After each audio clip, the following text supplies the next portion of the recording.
नमस्कार. ज्ञान आणि शक्ती, शक्ती आणि युक्ती या सगळ्यांचं कॉम्बिनेशन असेल तर काय होतं ही सांगणारी आजची चौपाई आहे आणि ती साधना आहे. विद्यावान गुणी अति चातुर राम काज करी बेको आतुर. हनुमंत फक्त शक्ती नाहीये तर हनुमंताकडे विद्या देखील आहे. हनुमंताला वेद वेदांग हे सगळं माहिती आहे, पाठ आहे. वाल्मिकी रामायणामध्ये वर्णन असं केलं गेलं आहे, ज्यावेळेला पहिल्यांदा हनुमंताची आणि लक्ष्मण आणि प्रभू रामचंद्रांची जेव्हा भेट होते त्यावेळेला हनुमंत त्यांना भेटण्यासाठी एका विप्र म्हणजे ब्राह्मणाच्या वेशामध्ये जातात आणि तिकडे गेल्यानंतर ते सांगतायत, आपली ओळख करून देत आहेत, तुम्ही कोण आहात हे विचारतायत प्रभू रामचंद्रांना. आणि त्यावेळेला प्रभू रामचंद्र म्हणतात लक्ष्मणाला की लक्ष्मण बघ, हा जो दिसतोय ना हा कोणी सामान्य व्यक्ती नाहीये. अरे याची वाणी बघितली का किती सुंदर आहे, याचं व्याकरण बघितलं का किती सुंदर आहे. अरे याला वेद माहिती आहे, याला वेदांग माहिती आहे, याला शास्त्र माहिती आहे, याला शस्त्र माहिती आहे. हा दिसत जरी विप्रासारखा असला पण हा दैवी तेज याच्यामध्ये सामावलेलं आहे, याच्यामध्ये चैतन्य आहे आणि दिव्य तेज आहे. तर असे आपले हनुमान. बघा एक छोटीशी ट्विस्ट आहे की कधी कधी हनुमंताला आपण आपले हनुमान किंवा माझा हनुमान म्हणजे एकेरी नावाने देखील हाक मारतो, तर ते होतं देव असल्यामुळे. जर कधी एकेरी नावाने हाक मारल्या गेली तर अजिबात तुम्ही वाईट वाटून घेऊ नका. विद्यावान गुणी अति चातुर राम काज करी बेको आतुर. काय आपण बघूया. हनुमान अत्यंत विद्वान, गुणी आणि अत्यंत बुद्धिमान आहे. त्याच्याकडे फक्त शक्तीच नाही तर ज्ञान, विवेक आणि योग्य निर्णय घेण्याची क्षमता देखील आहे. राम काज करी बेको आतुर म्हणजे हनुमान नेहमी भगवान रामाचे कार्य करण्यासाठी उत्सुक आणि तत्पर असतात. ही चौपाई आपल्याला सांगते की फक्त ज्ञान असणं पुरेसं नाही तर त्या ज्ञानाचा योग्य कार्यासाठी उपयोग करणं देखील महत्त्वाचं आहे.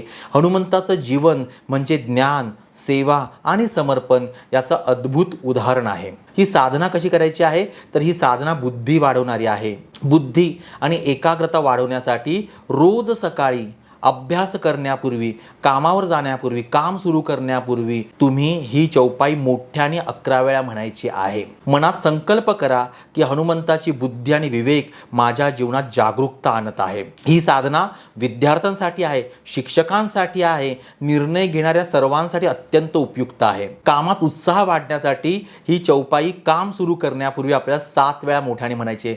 मी प्रत्येक व्हिडिओ सुरू होण्यापूर्वी हनुमान चालीसा पूर्ण म्हणतो आणि त्याचबरोबर किंवा त्यातली कुठली एक चौपाई मी म्हणतो नक्की.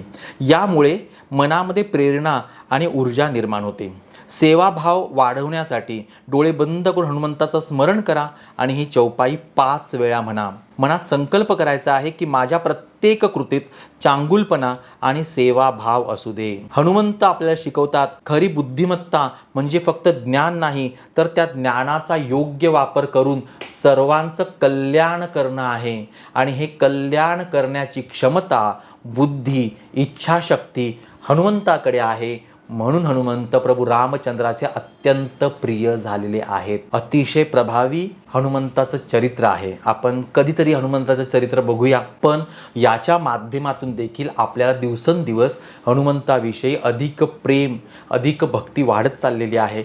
आणि तशी तुम्ही कमेंट करत आहात त्याबद्दल खरंच खूप आनंद वाटतो आहे. येणाऱ्या हनुमान जन्मोत्सवपर्यंत आपण सामूहिक हनुमान चालीसा साधना उपासना करतो आहे. आपण जास्तीत जास्त वेळा हनुमान चालीसा आणि भीमरूपी महारुद्रा मारुती स्तोत्र आपण म्हणणार आहोत आणि ते सगळं आपण काउंट करणार आहोत आणि ते आपण हनुमंताच्या प्रभू रामचंद्रांच्या चरणी अर्पण करणार आहोत आणि सांगणार आहोत की याचं फळ आम्हाला, कुटुंबाला, पूर्ण समाजाला, मानवतेला मिळू दे अशी आपण प्रार्थना करणार आहोत. भेटूया पुढच्या व्हिडिओमध्ये. तोपर्यंत तुमची साधना कशी सुरू आहे हे नक्की तुम्ही सांगा आणि त्याचबरोबर तुम्ही कमेंट मात्र नक्की करा. जय हनुमान, जय श्रीराम तुम्ही लिहू. दिनांक 20 मार्च ते 26 मार्च हे 7 दिवस आपण वाल्मिकी रामायण या विषयावर सेशन घेत आहोत. याच्यामध्ये वाल्मिकी रामायणामध्ये ज्या काही घटना आलेल्या आहेत, वाल्मिकी रामायण अधिकृत रामायण मानलं जातं कारण की तो सगळा इतिहास प्रभू रामचंद्रांचा वाल्मिकीने पाहिलेला होता, वाल्मिकी ऋषींनी.